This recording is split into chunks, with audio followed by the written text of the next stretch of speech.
आपका यूनिक प्रज्ञान यूट्यूब परिवार में मैं प्रज्ञान सर हार्दिक स्वागत करता हूं, वंदन करता हूं, अभिनंदन करता हूं।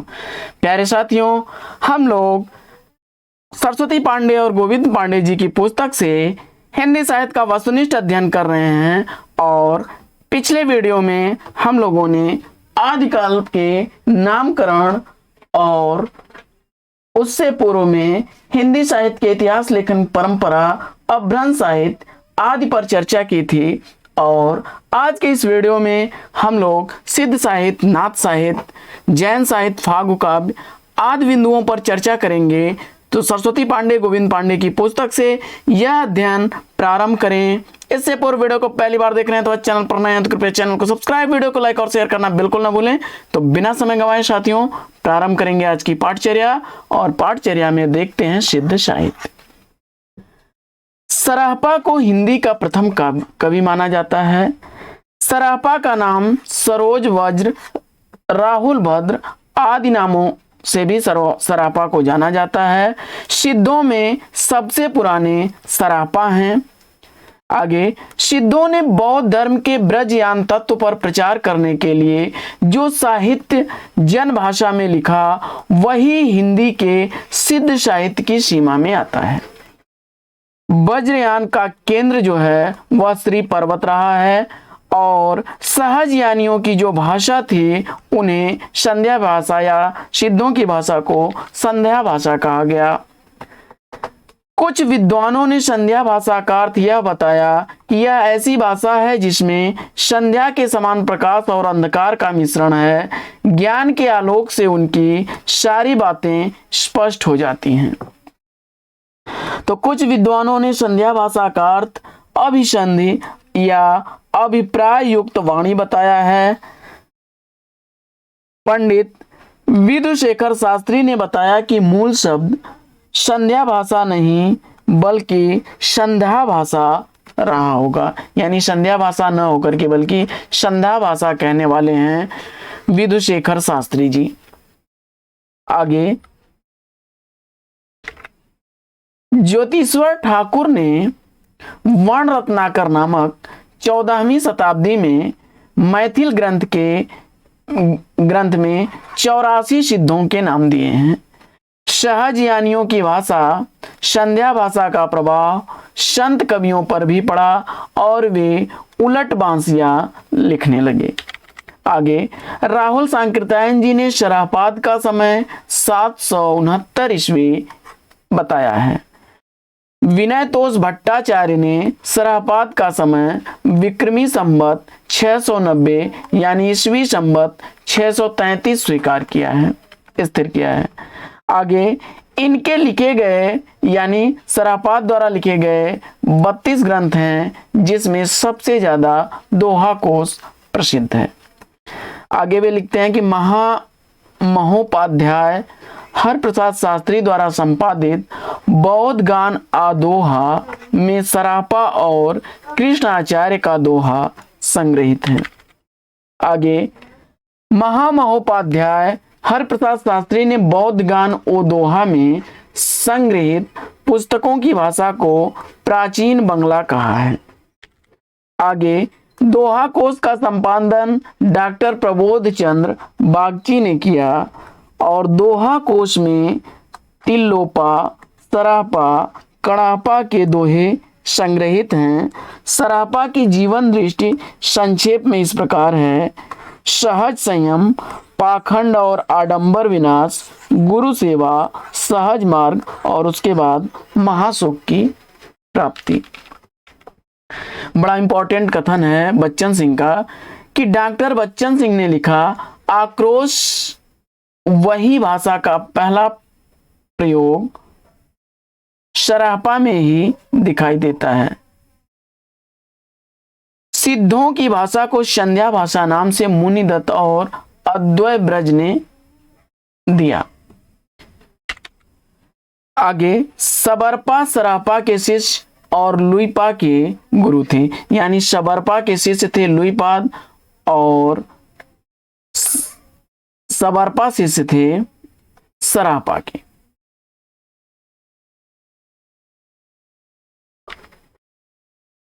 सबरों की वेशभूषा में रहने के कारण इनका नाम सबरपाद पड़ा।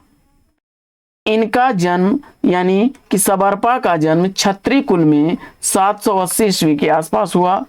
चर्यापद सबरपा की प्रसिद्ध पुस्तक है। चर्यापद एक प्रकार का गीत है जो सामान्यतः अनुष्ठानों के समय गाया जाता है। चर्यापद संध्या भाषा के दृष्टिकूट में लिखी गई है, जिनके दोहरे अर्थ होते हैं। आगे, सिद्धों के साहित्य में दोहा कोश की रचना परनिष्ठित अपभ्रंश से हुई तथा चर्यापदों में अवहट में। आगे, सिद्धों का दोहा चर्यापद पद संत साहित्य में क्रमशः शाखी और शब्दी में किंचित रूपांतरित हो गया। यानी सिद्धों का दोहा शाखी और चर्यापद संत साहित्य में शब्दी के नाम से देखने को मिलता है। आगे, लुइपा का जन्म राजा धर्मपाल के शासनकाल यानी 773 ईस्वी में एक कायस्थ परिवार में हुआ था और लुइपा सबरपा के शिष्य थे। 84 सिद्धों में लुइपा का स्थान प्रथम व सबसे ऊंचा माना जाता है। अक्सर प्रश्न पूछ लिया जाता है, यह भी इंपॉर्टेंट है कि सिद्धों में सबसे ऊंचा स्थान या प्रथम स्थान किसका है, तो इसका जवाब लुइपा याद रखिएगा। आगे, लुइपा साधना में इतने ऊंचे थे कि उड़ीसा के राजा दारिकपा और उनके मंत्री डेंगिपा इनके शिष्य हो गए। फिर डोम्बिपा का जन्म मगध के क्षत्रिय वंश में 840 ईस्वी के आसपास हुआ। इनके द्वारा रचित 21 ग्रंथ बताए जाते हैं, जिसमें डोम्बी गीत का योगचर्या, अक्षरद्वीपोपदेश आदि प्रसिद्ध हैं। आगे, डोम्बिपा विरूपा के शिष्य थे। कणाहपा सिद्धों में सर्वश्रेष्ठ विद्वान और सबसे बड़े कवि थे। कणाहपा का जन्म कर्नाटक के ब्राह्मण वंश में 820 ईस्वी में हुआ था। राहुल सांकृत्यायन के अनुसार बड़ा ही इंपॉर्टेंट कथन है यह कि कणाहपा पांडित्य और कवित्व में बेजोड़ थे। कणाहपा पांडित्य और कवित्व में बेजोड़ थे। कणाहपा बिहार के सोमपुरी स्थान पर रहते थे और जलंधर पा को अपना गुरु इन्होंने बनाया था। अब सिद्ध साहित्य के बाद साथियों हम लोग जैन साहित्य को पढ़ते हैं। जैन साहित्य में जैन साधुओं ने अपने मत का प्रसार हिंदी कविता के माध्यम से पश्चिमी क्षेत्र में किया। रास काव्य परंपरा में प्राचीनतम ज्ञात ग्रंथ ऋदुदारण रास है। डॉक्टर दशरथ ओझा ने इसका समय 905 ईस्वी बताया है। रिपुदारण रास संस्कृत भाषा में लिखा गया है और इसमें अभिनय, नृत्य और ज्ञान इन तीन तत्वों का मिश्रण किया गया है। वहीं जीनदत्त सूरि द्वारा रचित उपदेश रसायन रास अपभ्रंश भाषा का सर्वप्रथम रास ग्रंथ है। अपभ्रंश भाषा का दूसरा रास या रासक काव्य अब्दुल रहमान द्वारा रचित संदेश रासक है। संदेश रासक के रचयिता अब्दुल रहमान है और अपभ्रंश भाषा में लिखा गया यह दूसरा रासक या रासो काव्य है और पहला रासो काव्य उपदेश रसायन है जीनदत्त सूरि द्वारा। आगे, हिंदी का प्रथम ऐतिहासिक ग्रंथ पंच पांडव चरितरास है। हिंदी का प्रथम ऐतिहासिक रासो ग्रंथ अगर देखा जाए तो पंच पांडव चरितरास है। पंच पांडव चरितरास के लेखक शालिभद्र सूरि द्वितीय को माना जाता है। इनका रचना काल 1350 है। आगे, मुनिजिन विजय, डॉक्टर दशरथ ओझा और डॉक्टर गणपत चंद्र गुप्त ने श्री शालिभद्र सूरि द्वारा रचित भरतेश्वर बाहुबली रास को हिंदी जैन रास परंपरा का आदि काव्य स्वीकार किया है। आगे, गणपत चंद्र गुप्त ने शालिभद्र सूरि को हिंदी का प्रथम कवि माना। भरतेश्वर बाहुबली रास की रचना 1184 ईस्वी में हुई थी तथा इस ग्रंथ में भरतेश्वर बाहुबली का चरित्र वर्णित है। आगे, यह ग्रंथ 205 छंदों में रचित एक सुंदर खंड काव्य है और भरतेश्वर बाहुबली का संपादन मुनिजिन विजय ने किया। प्रसिद्ध जैन आचार्य देवसेन कृत श्रावकाचार्य को डॉक्टर नगेंद्र ने हिंदी की प्रथम रचना माना है। यानी हिंदी की प्रथम रचना डॉक्टर नगेंद्र के अनुसार श्रावकाचार्य है, जिसके लेखक कौन हैं? देवसेन हैं। आइए बढ़ते हैं आगे और देखते हैं आगे। देवसेन ने सन 1933 ईस्वी में श्रावकाचार्य की रचना की। श्रावकाचार्य में 250 दोहों में श्रावक धर्म का प्रतिपादन किया है। आगे देवसेन के अन्य ग्रंथ हैं नय चक्र, दर्शनसार, भाव संग्रह, आराधनासार, तत्वसार और शावय धम्य दोहा। आगे इन ग्रंथों में इनका नय चक्र बहुत प्रसिद्ध है। आगे देवसेन के नय चक्र को लघुनय चक्र का नाम भी दिया गया है।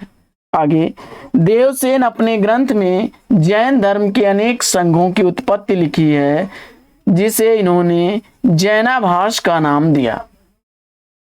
आगे बृहद नय चक्र की रचना देवसेन के शिष्य माइल धवल ने किया, जो कि देवसेन के नाम से प्रसिद्ध है। आगे बृहद नय चक्र का वास्तविक नाम द्रव्य स्वभाव प्रयास यानी द्रव्य स्वभाव प्रकाश है। पहले यह ग्रंथ दोहा बंद में था, किंतु बाद में किसी शुभंकर के कहने से प्राकृत में गाथा बंद कर दिया। आगे द्रव्य स्वभाव प्रकाश यानी द्रव्य स्वभाव प्रयास पहले पुरानी हिंदी या ब्रज भाषा में लिखा गया था। द्रव्य स्वभाव प्रयास अब प्राकृत भाषा में मिलती है। द्रव्य स्वभाव प्रयास माइल धवल की रचना है।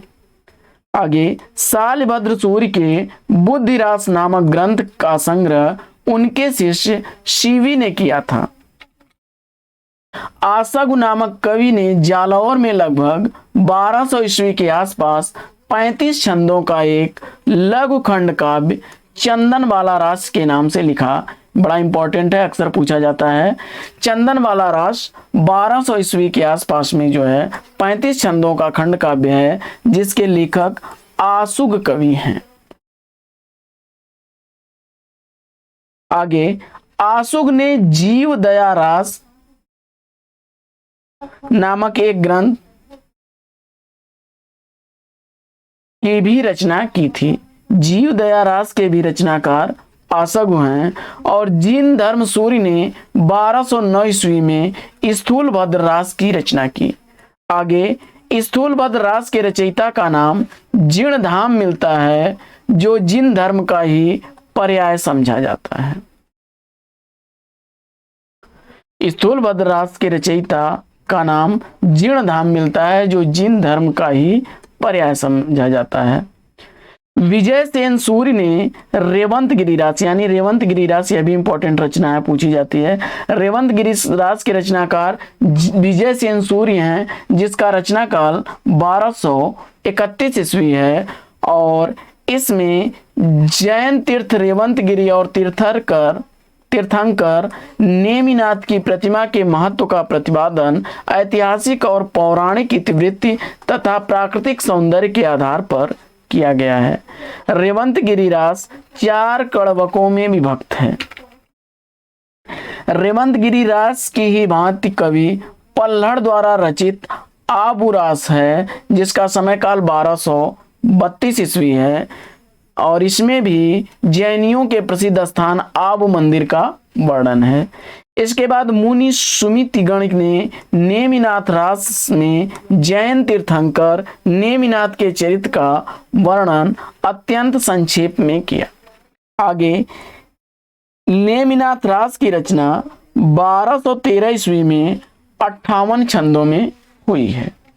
आगे चौपाई छंद में 12 मासा का वर्णन विनय चंद्र सूर्य द्वारा रचित नेमिनाथ चौपाई से माना जाता है। आगे विनय चंद्र सूर्य की अन्य रचनाएं मल्लिनाथ महाकाव्य, पार्श्वनाथ चरित, कल्पनी रुक्त, और उव एस माला, कहाड़, छप्प आदि प्रमुख हैं। इसके बाद जैन रास परंपरा के अन्य कवि और काव्यों को देख लेते हैं। तो प्रज्ञा तिलक कच्छुली रास इनकी रचना है। देलड़ का गय सुकुमार रास, सार मूर्तिका, जिन पद्म सूर्य पट्टाभिषेक रास, अभय देव सूर्य का जय तिहु अण है। तो चंद्र मुनि का पुराण सार है। कनकामर का करकंड चर्ये है। कवि डयंदी का सुदंसण चर्यु है। वहीं जिन वल्लभ सूर्य का संग पट्टक है। योग चंद्र मुनि का प्रसिद्ध दोहाकार है, योग सार है। जिन दत्त सूर्य का काल स्वरूप कुलक एव एस रसायन यानी उपदेश रसायन और चाचर्य है। वहीं हरिभद्र सूर्य का ललित विस्तारा, धूर्ताख्यान, जसहर, चर्ये, संबोध प्रकरण, रेमिड़ाचर्य ये प्रमुख हैं। वहीं सोम प्रभु सूर्य का कुमाल पाठ प्रतिबोध है। जिन पदम सूर्य का स्थूल भद्र फागु है। धर्म सूर्य का जम्बू स्वामी रासा है। अम्बदेव सूर्य का संगपति समरा रासा और राजशेखर सूर्य का नेमिनाथ फाग है। आगे हम लोग देखते हैं फागु काव्य। आदिकाल की रास परंपरा की ही भांति फागु काव्य परंपरा भी जैन कवियों द्वारा महत्वपूर्ण उपलब्धि है। फागु शब्द की व्युत्पत्ति संस्कृत के फल्गु शब्द यानी बसंत, प्राकृत के फागु और हिंदी के फाग से मानी गई है। फागु काव्य परंपरा का सर्वाधिक प्राचीन ग्रंथ जिन चंद सूर्य का रचित जिन चंद सूर्य फागु है, जिसका रचना काल 1284 ईस्वी है। फागु काव्य का अर्थ वसंत ऋतु काव्य से है और जिन चंद सूर्य में 25 छंद हैं। श्री थूल भद्र फागु यानी श्री स्थूल भद्र फागु फागु काव्य परंपरा का सर्वाधिक सुंदर काव्य है। इसके बाद नेमिनाथ फागु राजशेखर सूर्य की रचना है और नेमिनाथ फागु का रचना काल 1350 ईस्वी है, जिसमें नेमिनाथ एवं राजुल के विवाह की घटना का चित्रण है। आगे पूरा काव्य सिर्फ 27 छंदों में निबद्ध है, यानी कि आपका नेमिनाथ फागु जो है यह 27 छंदों में निबद्ध है। बसंत विलास फागु संज्ञक अनेक संज्ञाएं मिलती हैं, जिसमें एक 14वीं शती की तथा दूसरी 16वीं शती की है। डॉक्टर माता प्रसाद गुप्त ने परिश्रम पूर्वक बसंत विलास फागु का संपादन किया तथा इनका समय 13वीं शताब्दी बताया। आगे बसंत विलास फागु 84 छंदों में रचित एक श्रृंगारिक काव्य है, जिसमें वसंत और स्त्रियों पर उसके विलासपूर्ण प्रभाव का मनोहारी चित्रण है। अब पढ़ते हैं हम लोग नाथ साहित्य को। नाथ साहित्य में गोरखनाथ का नाथ पंथ बौद्धों की ब्रजयान शाखा से निकला हुआ माना जाता है। गोरखनाथ ने पतंजलि के उच्च लक्ष्य ईश्वर प्राप्ति को लेकर हठ योग का प्रवर्तन किया। सिद्धों की वाम मार्गी भोग प्रधान योग साधना की प्रतिक्रिया के रूप में आदिकाल में नाथ पंथियों की हठ योग साधना आरंभ हुई और आचार्य हजारी प्रसाद द्विवेदी के अनुसार नाथ पंथ या नाथ संप्रदाय के सिद्ध मत, सिद्ध मार्ग, योग संप्रदाय, अवधूत मत और अवधूत संप्रदाय का नाम प्रसिद्ध है। आगे हठ योगियों की सिद्ध सिद्धांत पद्धति के अनुसार ह का अर्थ होता है सूर्य और ठ का अर्थ होता है चंद्र। इन दोनों के योग से हठ योग कहते हैं। आगे हिंदी साहित्य में खट चक्रों वाला योग मार्ग गोरखनाथ ने चलाया। गोरखनाथ को नाथ साहित्य का आरंभकर्ता माना जाता है। गोरखनाथ के गुरु का नाम मत्स्येंद्रनाथ था और मत्स्येंद्रनाथ को मीननाथ अथवा मच्छंदरनाथ भी कहा गया है। मत्स्येंद्रनाथ चौथे बोधिसत्व अवलोकितेश्वर के नाम से भी प्रसिद्ध हुए। मिश्र बंधुओं ने गोरखनाथ को हिंदी का प्रथम गद्य लेखक माना है। बहुत इंपॉर्टेंट चीज है कि हिंदी का जो है प्रथम गद्य लेखक मिश्र बंधुओं के अनुसार गोरखनाथ माने जाते हैं। आगे राहुल सांकृत्यायन ने गोरखनाथ का समय 845 ईस्वी माना। डॉक्टर हजारी प्रसाद द्विवेदी उन्हें 9वीं सदी का मानते हैं। शुक्ल और रामकुमार वर्मा उन्हें 13वीं सदी बताते हैं और पीताम्बर दत्त बड़थवाल उनको 11वीं सदी बनाते हैं। यानी गोरखनाथ के समय काल को लेकर के विद्वानों में मतभेद है। राहुल सांकृत्यायन के अनुसार 845 ईस्वी, हजारी प्रसाद के अनुसार 9वीं सदी और रामकुमार वर्मा और आचार्य शुक्ल जी जो है 13वीं सदी मानते हैं, जबकि पीताम्बर दत्त बड़थवाल उन्हें 11वीं सदी का मानते हैं। हजारी प्रसाद द्विवेदी जी का लिखा गया एक कथन उनके संदर्भ में बड़ा इंपॉर्टेंट कथन है कि शंकराचार्य के बाद इतना प्रभावशाली और इतना महिमान्वित भारतवर्ष में दूसरा नहीं हुआ। भारतवर्ष के कोने कोने में उनके अनुयायी आज भी पाए जाते हैं। भक्ति आंदोलन के पूर्व सबसे शक्तिशाली धार्मिक आंदोलन गोरखनाथ का भक्ति मार्ग ही था। गोरखनाथ अपने युग के सबसे बड़े नेता थे। डॉक्टर पीताम्बर दत्त बड़थवाल ने गोरखनाथ के 14 ग्रंथों को प्रमाणिक मान करके गोरखबानी नाम से उनका संपादन कराया। और गोरखबानी में संकलित गोरखनाथ के प्रामाणिक ग्रंथों की सूची देख लेते हैं हम लोग। तो शब्द, पद, शिष्य दर्शन, प्राण संकली, नरवय बोध, आत्मबोध, अभय मात्रा योग, 15 तिथि, सप्तवार, मछिंद्र गोरख बोध, रोमावली, ज्ञान तिलक, ज्ञान चौतीसा और पंचमात्रा, ये 14 प्रामाणिक ग्रंथ माने हैं पीताम्बर दत्त बड़थवाल ने और गोरखबानी नाम से इसको संपादित करके प्रकाशित कराया। आगे गोरखनाथ के संस्कृत भाषा में लिखे गए ग्रंथ सिद्ध सिद्धांत पद्धत, विवेक मार्तंड, शक्ति संगम तंत्र, निरंजन पुराण, वैराट पुराण, गोरख शतय, योग सिद्धांत पद्धत, योग चिंतामणि, ये प्रमुख ग्रंथ हैं संस्कृत भाषा के। इसके बाद 10वीं शताब्दी के प्रसिद्ध कश्मीरी आचार्य अभिनव गुप्त ने अपने तंत्रालोक में मछंद विभु या मत्स्येंद्रनाथ की वंदना की है। नाथों की संख्या 9 मानी गई है। गोरख सिद्धांत संग्रह में 9 प्रवर्तकों के नाम गिनाए गए हैं। नागार्जुन, जड़ भरत, हरिश्चंद्र, सत्यनाथ, भीमनाथ, गोरक्षनाथ, चरपटनाथ, जलंधर और मलयार्जुन, ये नाम जो हैं गोरख सिद्धांत के अनुसार हैं। वहीं रामकुमार वर्मा के अनुसार आदिनाथ, मत्स्येंद्रनाथ, गोरखनाथ, गाहिणीनाथ, चरपटनाथ, चौरंगीनाथ, ज्वालेंद्रनाथ, भरथरीनाथ और गोपीचंद्रनाथ, ये नाम रामकुमार वर्मा जी के अनुसार हैं। आदिनाथ, मत्स्येंद्रनाथ, गोरखनाथ, गाहिणीनाथ, चरपटनाथ, चौरंगीनाथ, ज्वालेंद्रनाथ, भरथरीनाथ और गोपीचंद्रनाथ, ये 9 नाम रामकुमार वर्मा जी के अनुसार हैं। वहीं गोरख सिद्धांत के अनुसार नागार्जुन, जड़ भरत, हरिश्चंद्र, सत्यनाथ, भीमनाथ, गोरक्षनाथ, चरपटनाथ, जलंधर और मलयार्जुन हैं। साथियों, आदिनाथ को परवर्ती संतों ने शिव माना है।